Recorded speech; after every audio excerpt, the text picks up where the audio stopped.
खूबसूरत नवाबों के शहर लखनऊ में आप सभी का स्वागत है। आइए आज मैं आपको नवाबों का शहर घुमाता हूँ। बनारस से निकलते ही और 313 किलोमीटर चलते ही हम पहुँचे लखनऊ।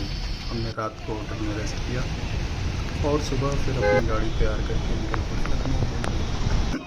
हाँ नीचे ऊपर बैठ गया नहीं फिर तुरंत रुक भी गई और मौसम साफ भी हो गया।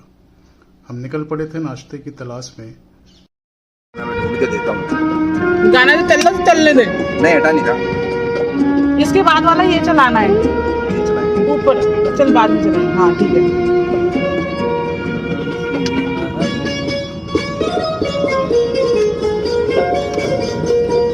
अब तो जगह आ गया। आ गया ना देखो।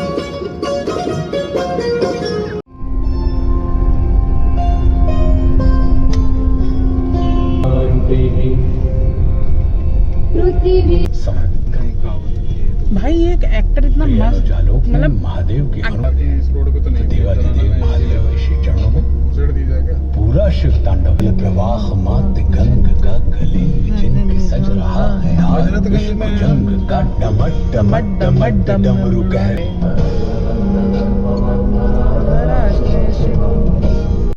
वाजपेयी जी की कचौड़ियाँ। ये हम पहुंच गए वाजपेयी कचौड़ी भंडार, जहां काफ़ी भीड़ दिख रही थी।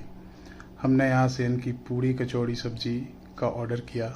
2 प्लेट ली थी हमने और थोड़ी सी जद्दोजहद के बाद हमें वो पूड़ी कचौड़ी सब्जी की प्लेट मिल गई थी। जिसे खाने के बाद हम पहुँचे राम आश्रय स्वीट शॉप पर, जो कि कचौड़ी वाले के बिल्कुल सामने ही था। इस मिठाई की दुकान पर हम सब ने थोड़ी थोड़ी अलग अलग तरह की मिठाई खाई। सबसे पहले हमने ली पान मलाई गिलोरी, जो कि इनकी शॉप की फेमस है। फिर आम रस खीर, जो कि सीजनल था। फिर रबड़ी, छेना पाई, राजभोग और अंजीर की मिठाई। इसी सीजन में मिलती है बस। अच्छी है। पहले तो बता ये दिया बहुत मीठा है। मीठा कम नहीं है, वो हमने पान मलाई खाई है उस चक्कर में। माइंड रखते होंगे इसको पता कैसे चला।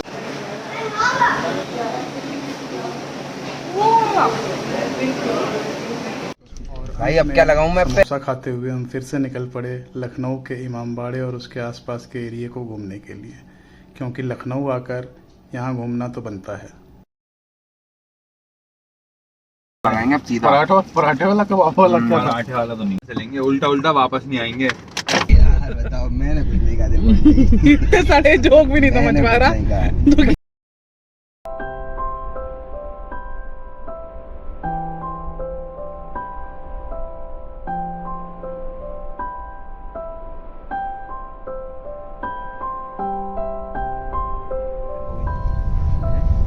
राज पता है क्या? बारिश की लुका छिपी भी जा रही थी। गाड़ी में मजाक मस्ती का दौर चल रहा था। और वैसे मैं आपको बता दूं कि हमने लखनऊ में चौक एरिया और हजरतगंज एरिया ही घूमा, क्योंकि समय की थोड़ी कमी थी हमारे पास। अपनी कार को खड़ी करके हमने एक रिक्शा किया और क्लॉक टावर, जो कि काफ़ी टाइम से बंद था, देखते हुए आर्ट गैलरी की तरफ बढ़ चले।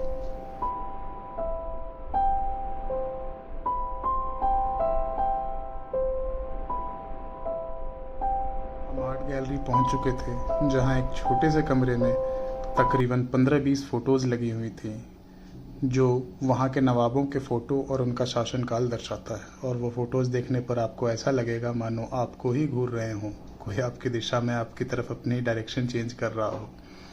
और वहाँ हमें 50 रुपये पर पर्सन के अकॉर्डिंग टिकट ली, जो कि इमामबाड़ा और उसके आसपास 6-7 जगह घूमने की टिकट थी। आर्ट गैलरी के कॉरिडोर से स्नानागार, क्लॉक टावर और भी बहुत सारे बिल्डिंगों के नज़ारे बहुत ही सुंदर दिख रहे थे।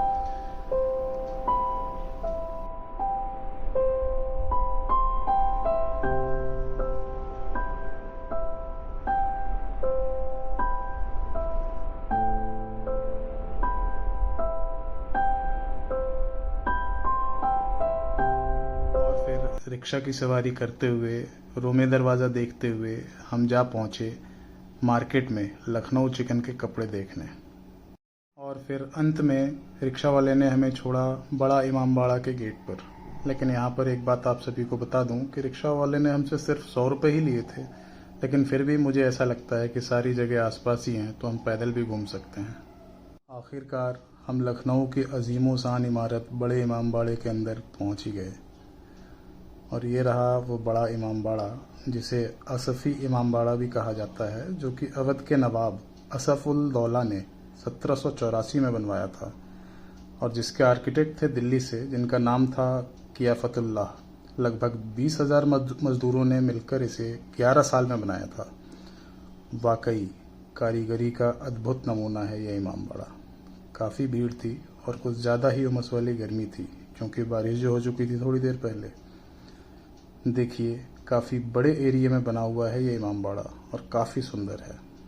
यहाँ अंदर एक भूल भुलैया भी है, जिसमें अंदर जाने के तो 102 दरवाजे हैं, लेकिन बाहर निकलने के लिए केवल 2 दरवाजे हैं।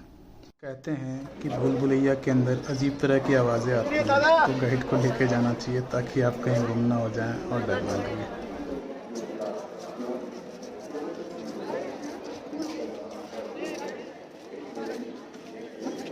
बहुत गर्मी है।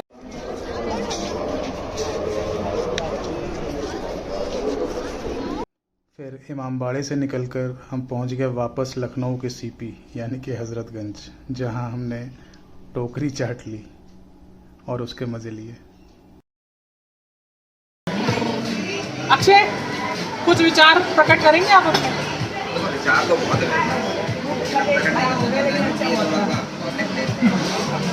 विचार बहुत है। फिर हमने हज़रतगंज की लोकल मार्केट को थोड़ा एक्सप्लोर किया और कुल्फ़ी खाने की तरफ चल पड़े, जहां हमने सिर्फ एक कुल्फ़ी ली और उसी से 2-2 चम्मच सबने खाई।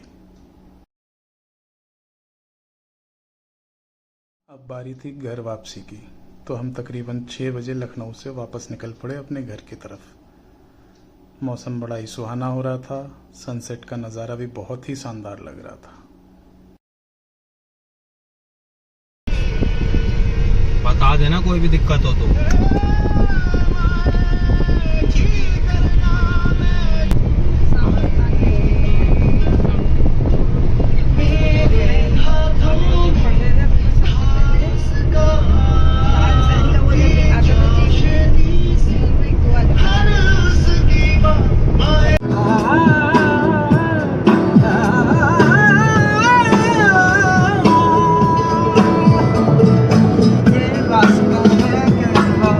रास्ता है कह रहा अब मुझसे, मिलने को है कोई कहीं अब तुझसे।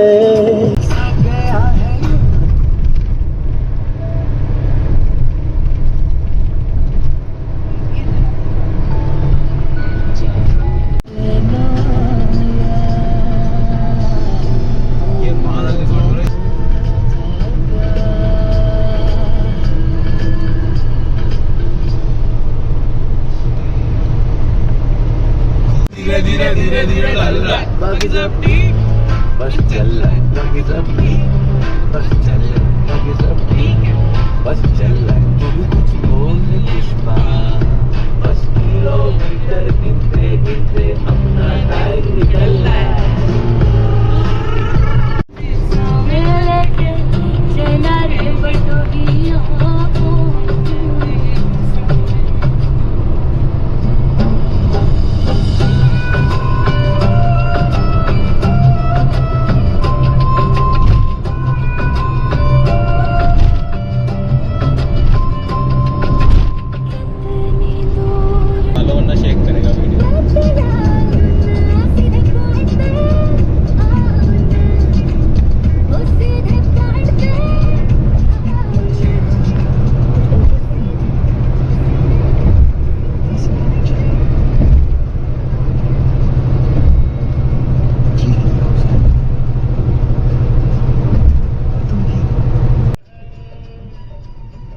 काले बादलों ने फिर से हमारा साथ देना शुरू कर दिया था और ऐसा लग रहा था मानो हमारे कार के साथ साथ ही चल रही हूँ। थोड़ी ही देर में हल्की फुल्की बूंदाबांदी भी शुरू हो गई थी।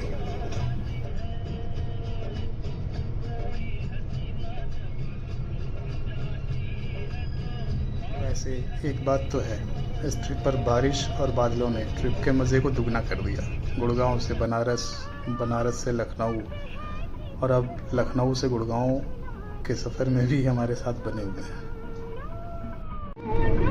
जल्दी कर मेरी जादू जल्दी कर उठ जा बारिश हो रही है अजीबो पल रुक जाना बेहसेगा ये जमाना हमने तो करनी है चलने की तैयारी डब्बे में पानी था बेल नहीं था प्यारी आग में भी आग नहीं है कैसा जमाना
हमारा ये सफ़र जो कि गुड़गांव से बनारस, बनारस से लखनऊ और लखनऊ से घर वापसी का था, पूरा हुआ।